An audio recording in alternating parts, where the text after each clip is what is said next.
So நீங்கள் என்ன செய்யணும்னா, சிம்ம ராசிக்கு நிறைய கெட்ட சவகாசங்கள் இருக்குது. என்னடா இப்படி நான் சொல்கிறேனே, நான் வந்து நேரில் உங்களை பார்க்கல, ஆனால் வந்து எப்படி நீங்கள் என்ன இப்படி சொல்லுவீங்க அப்படின்றதெல்லாம் நீங்கள் கேட்பீங்கன்னு எனக்கு தெரியுது. பட் இருந்தாலும்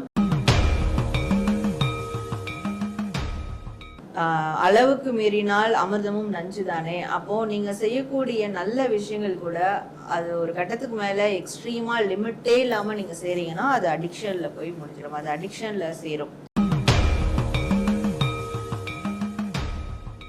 இது எல்லாமே ஏன் இப்படி நடக்குது அப்படின்னா, உங்களுடைய அந்த சந்தோஷங்கள் குறுகிய காலம் தான் நிற்குது. அதுக்கப்புறம் ஒரு மிகப்பெரிய பிரச்சனை ஏற்படுது, வாழவே வேணாம் அப்படி அந்த அளவுக்கு தோணுது அப்படின்னா இதுக்கு எல்லாமே காரணம் நான் முதல்ல சொன்ன மாதிரி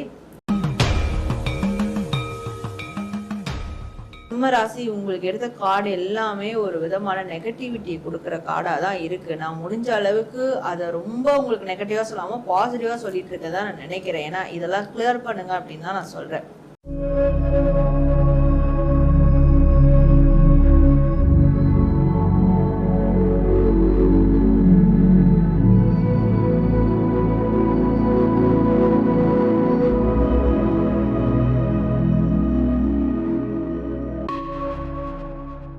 ஆன்மீக பரிகாரம் நேயர்கள் அனைவருக்கும் வணக்கம். நம்ம எல்லாருடைய வாழ்க்கையிலையும் ஒரே மாதிரியான கேள்வி எல்லாருக்குள்ளயும் இருக்கும். அதுதான், நான் என்ன பண்ணணும் என்னுடைய பணத்தை தக்க வச்சுக்கிறதுக்கு?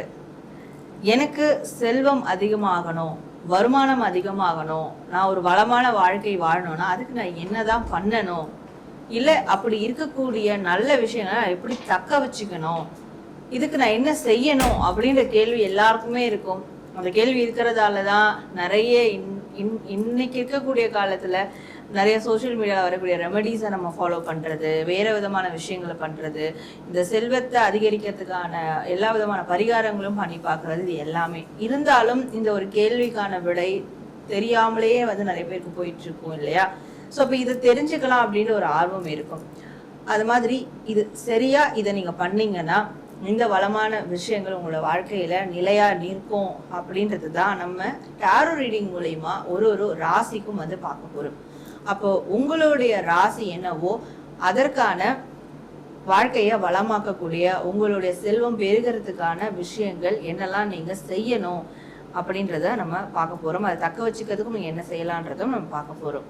ஸோ இந்த ஒரு பதிவை பார்த்துட்டு நீங்க கமெண்ட் செக்ஷன்ல 888 ஏஞ்சல் நம்பர் 888 வந்து டைப் பண்ணி உங்களுடைய பண தேவைகள், உங்களுடைய வளமான வாழ்க்கைக்கான விஷயங்கள் எதுவாக இருந்தாலும் நீங்க கமெண்ட் செக்ஷன்ல கமெண்ட் பண்ணுங்க. கண்டிப்பா நடக்கும்ன்ற நம்பிக்கையோட. அதே மாதிரி 888 அப்படின்ற நான் சொல்லக்கூடிய இந்த ஏஞ்சல் நம்பரை நீங்க கமெண்ட் செக்ஷன்ல கமெண்ட் பண்ணிட்டீங்கன்னா கண்டிப்பா இந்த ரீடிங்கை பார்க்குற விதமா இந்த நம்பரும் இந்த ரீடிங்கும் உங்க வாழ்க்கையில உண்மையாவே நடக்க ஆரம்பிக்கும். நீங்க இந்த செயலில் ஈடுபட்டு உங்களுடைய வளமான வாழ்க்கையா பெருசாக்கிப்பீங்க. அதுக்கு வந்து இந்த நம்பர் உங்களுக்கு கனெக்ட் பண்ற விதமா இந்த பிரபஞ்சம் உங்களுக்கான சில நல்ல விஷயங்களை உங்களுக்கு செஞ்சு கொடுக்க ஆரம்பிக்கும். ஸோ இந்த நம்பரை மறக்காம 888 கமெண்ட் பண்ணி இந்த ரீடிங்கை நீங்க கிளைம் பண்ணிக்கோங்க. சிம்ம ராசி, உங்களுடைய மணி அட்ராக்ஷனுக்கு நீங்க என்ன பண்ணணும், உங்களுக்கு செல்வ செழிப்பான வாழ்க்கை கிடைக்க நீங்க என்ன விஷயங்கள்லாம் மேற்கொள்ளணும் அப்படின்றதான் நம்ம இந்த பதிவுல பிரபஞ்சம் தரும் செய்தியா வந்து பார்க்க போறோம்.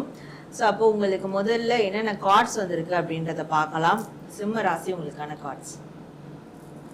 ஸோ நீங்க என்ன செய்யணும்னா, சிம்ம ராசிக்கு நிறைய கெட்ட சவகாசங்கள் இருக்கு. என்னடா இப்படி நான் சொல்றேனே, நான் வந்து நேரில் உங்களை பார்க்கல, ஆனா வந்து எப்படி நீங்க என்ன இப்படி சொல்லுவீங்க அப்படின்றதெல்லாம் நீங்க கேட்பீங்கன்னு எனக்கு தெரியுது. பட் இருந்தாலும் உங்களுக்கு தெரியும் உங்களுக்குள்ள என்ன மாதிரியான கெட்ட விஷயங்கள் இருக்கு அப்படின்றது தெரியும். கெட்ட சவகாசங்கள் தெரிஞ்சோ தெரியாமலையோ ஒரு மனிதர்கிட்ட செய்துட்டு இருப்பீங்க.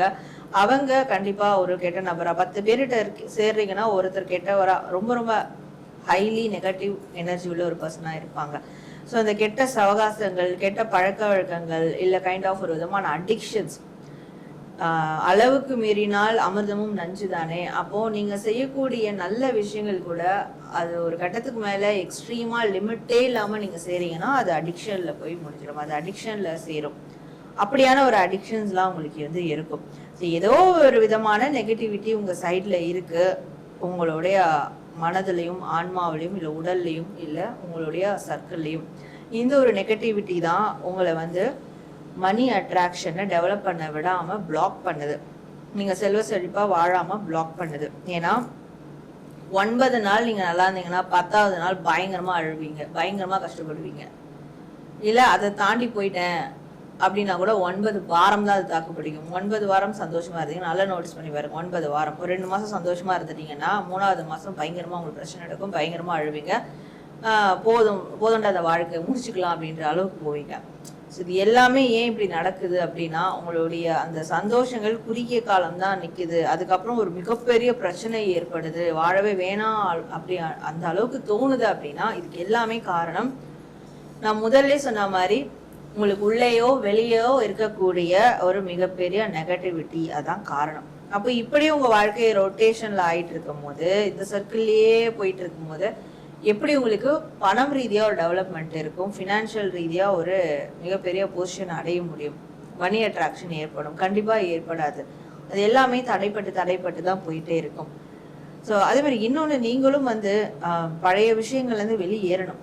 நீங்கள் என்ன பண்ணுவீங்கன்னா, ஒரு விஷயம் முடிச்சுக்கலாம், ஒரு நபர்கிட்ட இப்போ பேச வேணாம் அப்படின்னா கம்ப்ளீட்டாக பேசாமல் அவாய்ட் பண்ண மாட்டீங்க. ஓகே, இதுக்கு வரைக்கும் பேசிக்கலாம், அவங்க கெட்டவங்க தான் ஆனால் இது வரைக்கும் பேசிக்கலாம் அப்படின்னு சொல்லுவீங்க. அந்த மாதிரி நிறைய விஷயங்கள் இருக்கு.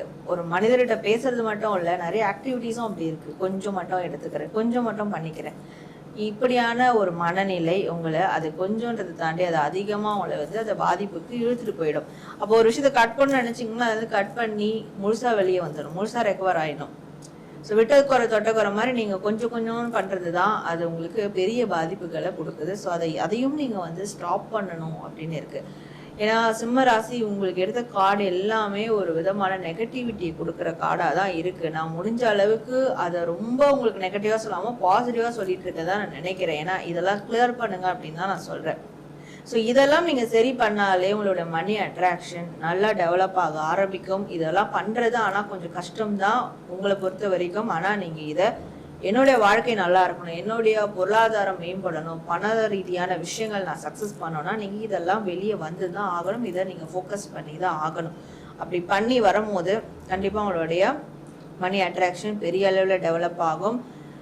நீங்கள் செல்வ செழிப்பாக செல்வந்தராக வாழ்வீங்க அப்படின்றத விட உங்களுடைய ஃபினான்ஷியல் ஸ்டேட்டஸ் கண்டிப்பாக ஒரு கிரேட் உயர்ந்திருக்கும். ஸோ இதை நீங்கள் வந்து ஃபாலோ பண்ணணும் அப்படின்றது யூனிவர்ஸ் உங்களுக்கு தரக்கூடிய தகவல். அது மட்டும் இல்லாமல் நான் முன்னாடி சொல்லியிருந்தேன் 888 ஏஞ்சல் நம்பரை நீங்கள் வந்து கமெண்ட் பண்ணுங்கள், அது உங்களுக்கு கனெக்ட் ஆகுன்றது. அந்த 888 ஏஞ்சல் நம்பர் உங்களுடைய ராசிக்கு எப்படி ஆக்டிவேட் ஆகும், எப்படி வந்து சப்போர்ட் பண்ணணும் நீங்கள் யூஸ் பண்ணும் போதுன்னு பார்க்கலாம். ஸோ அதை எப்படி சப்போர்ட் பண்ணோம்னா, ஃபர்ஸ்ட் ஆஃப் ஆல் நீங்கள் தெரிஞ்சோ தெரியாமலோ எந்த கெட்ட நபர்கள்கிட்டயோ இல்லை கெட்ட இடங்களையோ கெட்ட விஷயங்கள்லையோ நீங்கள் ஈடுபட மாட்டீங்க. அதை கண்டிப்பாக தடுத்து நிறுத்தும், எப்படியாவது தடுத்து நிறுத்தும். ஏதாவது ஒரு வகையிலாவது அது உங்களால் கண்கூட பார்க்க முடியும். தேவையில்லாத விஷயங்களை போட்டு மைண்டில் ஏற்றிக்கிறது, தூங்காமல் இருக்கிறது, கெட்ட விஷயங்களை யோசிக்கிறது, சின்ன பிரச்சனைனா கூட ஓகே வாழ்க்கையை முடிஞ்சு போச்சுன்னு நினைக்கிறது, இதெல்லாம் உங்கள் மனசில் ஏற்படாமல் அந்த எண்ணங்களை எல்லாம் கிளியர் பண்ணும். அண்ட் ஒரு விஷயம் முடிஞ்சிச்சுன்னா அதுலேருந்து வெளியே வந்துடும், அதுலேயே சுரண்டுட்டு இருக்கக்கூடாது அப்படின்ற ஒரு தன்மை உங்களுக்குள்ளே உருவாக்கும். அப்போ உங்கள் மைண்ட் செட் வந்து ஒன்று முடிஞ்சதுதான் அப்படின்னு வெளியே வந்துடுவீங்க, அதுலேயே இருக்க மாட்டீங்க, அதையே பிடிச்சி ஹோல்ட் ஆன் பண்ணிட்டு இருக்க மாட்டீங்க. அடுத்து நியூ பிகினிங் என்ன அப்படின்னு புதுசாக ஒரு விஷயத்தை நோக்கி போக ஆரம்பிச்சிடுவீங்க. ஸோ இதுக்கெல்லாம் இந்த 888 ஏஞ்சல் நம்பர் உங்கள் ராசிக்கு சப்போர்ட் பண்ணும். அப்போ இதை யூஸ் பண்ணி பிரபஞ்சம் கொடுக்கக்கூடிய பிளெஸிங்ஸோட நீங்கள் ஒரு வளமான வாழ்க்கைக்கு போகிறதுக்கு என்னுடைய வாழ்த்துக்கள். நேர்களே, உங்கள் ராசிக்கான உங்கள் வாழ்க்கையில் பணத்தடையை நீக்கிறதுக்கான, செல்வ வளம் செழிப்பா வளர்றதுக்கான, நீங்க ஒரு செல்வந்தரா ஆகிறதுக்கான விஷயங்கள் என்னென்னலாம் நீங்க பண்ணணும் அப்படின்றத நம்ம பார்த்தோம். ஸோ கண்டிப்பா இந்த பதிவு உங்களுக்கு ரொம்ப நிறைவானதா இருக்கும். நீங்க இந்த பதிவை கிளைம் பண்ற விதமா ஏஞ்சல் நம்பர் 888 அப்படின்றத டைப் பண்ணி உங்களுடைய ஃபீட்பேக் இல்லை உங்களுடைய வேண்டுதல் விஷஸ் எதுவாக இருந்தாலும் அதில் கமெண்ட் பண்ணுங்க. நிச்சயமா யூனிவர்ஸ் அந்த கோரிக்கைகளை நிறைவேற்றி நடத்தி கொடுக்கும். நான் உங்களை அடுத்த ஒரு நல்ல பதிவில் மீட் பண்ணுறேன். நம்ம ஆன்மீகம் பரிகாரம் சேனலில் சப்ஸ்கிரைப் பண்ணிக்கோங்க. நன்றி.